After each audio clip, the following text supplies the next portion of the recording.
அனைவருக்கும் வணக்கம். நாம் நந்தியம்பெருமான் பாடியருளிய தூய ஞான பாடல்களை பார்த்து கொண்டிருக்கிறோம். எம்பெருமான் ஈசனுடைய முழுமையான காவலனாக திகழக்கூடிய நந்தியம்பெருமான் எம்பெருமானால் அருளி செய்யப்பட்ட 7 லட்சம் கிரந்தங்களையும் உள்வாங்கி, அதன்றியும் அன்னை பராசக்தியின் அன்பிற்கு பாத்திரமாகி அவர் மூலமாகவும் தூய ஞானத்தை பெற்றவர்.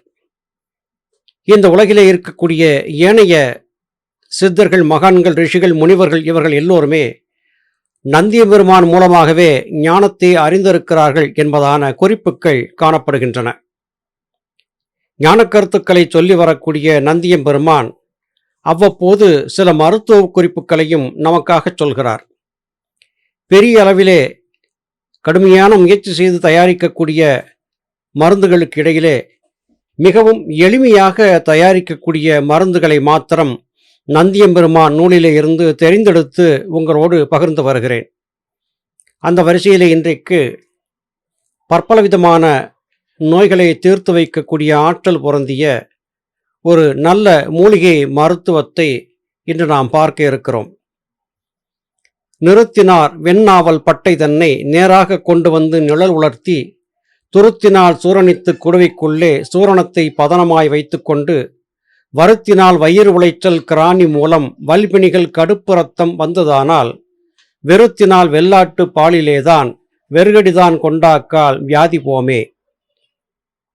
நாவல் நமக்கு நன்கு தெரியும். எல்லா இடங்களிலும் இப்போது கிடைக்க ஆரம்பித்திருக்கிறது. நாவல் மரத்தின் அனைத்து பாகங்களும் மருத்துவ பண்புகளை கொண்டவை. நாவல் மரத்தின் இலை, வேர், பட்டை, பழம், விதை ஆகிய அனைத்துமே சிறந்த நற்பண்புகளை கொண்டிருக்கிறது. குறிப்பாக மேகரோகங்களை ஓட்டக்கூடிய வல்லமை பெற்றது. குருதியிலே இரத்த சிகப்பணுக்களை அதிகரிக்கவும், நோய் தடுப்பாற்றலை அதிகரிக்கவும், உட்சூட்டை தணித்து கல்லீரல், மண்ணீரல் ஆகியவற்றை பலப்படுத்தக்கூடிய ஆற்றலும் நாவலுக்கு இருக்கிறது. இங்கே நந்தியம்பெருமான் குறிப்பிடுவது வெண்ணாவல். நாம் பார்க்கக்கூடிய நாவற்பழம் கருப்பாக இருக்கும்.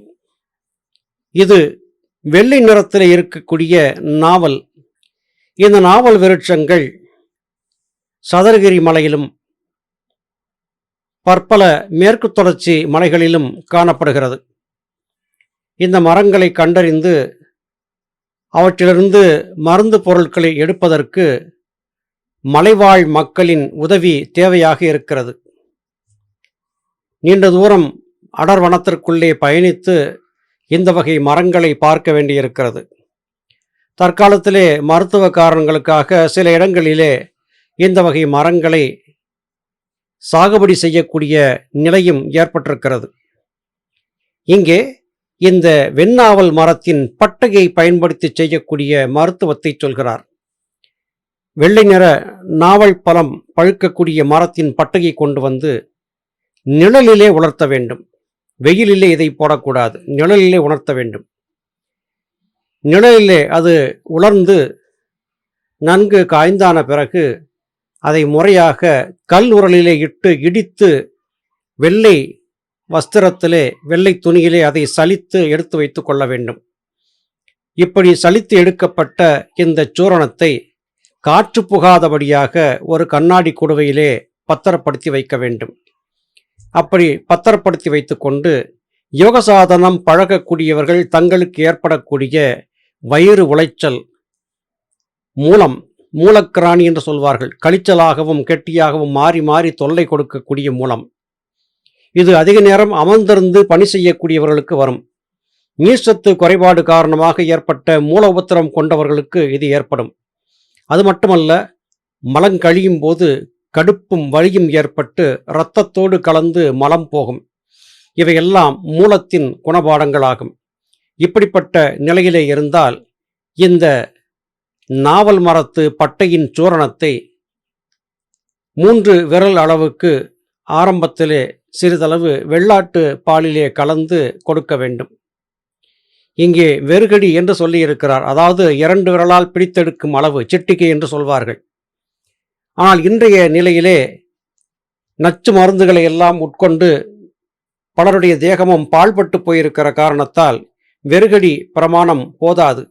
திரிகடி பிரமாணம் என்று சொல்லக்கூடிய 3 விரலால் பிடித்தெடுக்கக்கூடிய அளவு தேவையாக இருக்கிறது. இதை சமயோஜிதமாக சூழலுக்கு ஏற்றபடியாக நாம் புரிந்து கொள்ள வேண்டும். இப்படி வெள்ளாட்டுப் பாலிலே 3 விரல்களால் பிடித்தெடுத்த அளவிற்கு நாவல் மரத்து பட்டையை உள்ளே எடுத்துக்கொள்ளும் போது கடுமையான வெப்பம் காரணமாக ஏற்பட்ட வயிறு உளைச்சல், மூலக்கிராணி, இன்னும் பல நோய்கள், இரத்தத்தோடு வரக்கூடிய மலப்போக்கு, வயிறு சம்பந்தப்பட்ட சகலவிதமான உபாதைகளையும் தீர்த்து வைக்கும் என்று நந்தியம்பெருமான் உறுதிபட சொல்கிறார். வியாதி போம், வயிற்றுளைச்சல், கடுப்பு ரத்தம், மீளாத கிராணியோடு சுரமும் மாறும், அயதியாய் இருந்தா அக்கால் சடமே போகும், அப்பனே அதை அறிந்து மருந்து செய்தால் துயதியாய் போகாது ரோகம் போகும், சொன்னபடி கேட்குமடா நோய்களெல்லாம் கயதியாய் கைமருந்து கைக்குள்ளாகி கபடாகச் சொல்லவில்லை அறிந்து பாரே. இந்த நாவல் பட்டை, அதாவது வெண்ணாவல் பட்டை சூரணத்தை தொடர்ந்து எடுத்துக்கொள்ளும் போது சுரவேகமும் தனியும், உளைச்சல் ஏற்பட்ட வயிற்றின் உபாதைகள் தீரும், மலம் கடுப்பாக இரத்தத்தோடு போகக்கூடிய நிலை என்பது அற்றுப்போகும். இது மாத்திரமல்லாது உடல் வெப்பம் தணிகிற காரணத்தால் இன்னும் பல வகையாக உடலில் ஏற்பட்டிருந்த பாதிப்புகள் எல்லாம் தீர்ந்து போகும், நோய் தடுப்பாற்றல் அதிகரிக்கும். இந்த மருந்தை கைமருந்தாக வைத்துக்கொள் என்று குறிப்பிடுகிறார். வெண்ணாவல் பட்டையை பெறுவது சற்று கடினமான காரியம்.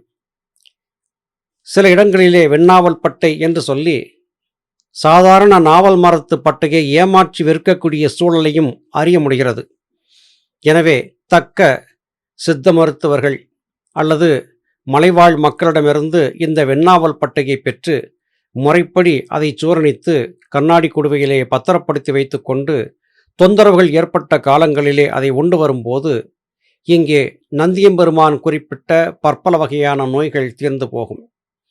பொதுவாக யோக சாதனம் பழகக்கூடியவர்களுக்கு அதிக வெப்பம் அடிவயிற்றிலே ஏற்படும். காகபுஜண்டர் பெருநூல் காவியத்திலே இதை பற்றி நாம் தெளிவாக சொல்லியிருக்கிறோம். மலம் இறுகி கட்டிப்போய் கடுத்து வீழும், மூலச்சூடு உண்டாகும் என்றெல்லாம் குறிப்பிட்டிருந்தார். எனவே காகபுஜண்டர் பெருநூல் காவியத்திலே நாம் பார்த்த அந்த பிரச்சனைக்கு காகபுஜந்த மகரிஷி பற்பல விதமாக உடலுக்கு ஏற்படக்கூடிய உபாதைகளை தனித்துக் கொள்வதற்கான வழிவகைகளையும் சொல்லிக் கொடுத்திருந்தார். அங்கே அவர் சொல்லியிருந்தது சிவனார் வேம்பு குளித்தைலம். இங்கே வெள்ளாட்டுப்பாலிலே வெண்ணாவல் பட்டையினுடைய சூரணத்தை உட்கொண்டால் இந்த உளைச்சல், வயிற்று வலி ஆகியவை தீரும் என்று நந்தியம்பெருமான் குறிப்பிடுகிறார். பயன்படுத்தி பயன்பெறுவோம்.